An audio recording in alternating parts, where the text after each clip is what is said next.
Fresh off an election night loss, President Obama is overseas looking to gain a little bit of traction. Right now, the president is in Beijing for the annual meeting of the Asia-Pacific leaders, the APEC summit, and China, in typical fashion, is pulling out all of the stops as host. But do not let the pomp and circumstance fool you. There is a lot of tension between China and the region over territorial disputes. Here's the meeting between Chinese President Xi Jinping and Japan's Prime Minister Shinzo Abe. No words from Xi. And just a long, awkward handshake.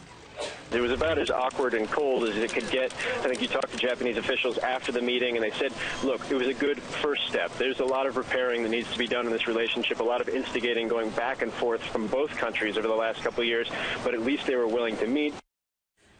At least they were willing to meet. There's also tension between the U.S. and China over a potential free trade pact between the Americas and Asia, though that would leave China out in the cold. Still, President Obama says what's good for Asia is good for the U.S. And over the next 5 years, nearly half of all economic growth outside the United States is projected to come from right here in Asia. That makes this region an incredible opportunity for creating jobs and economic growth in the United States.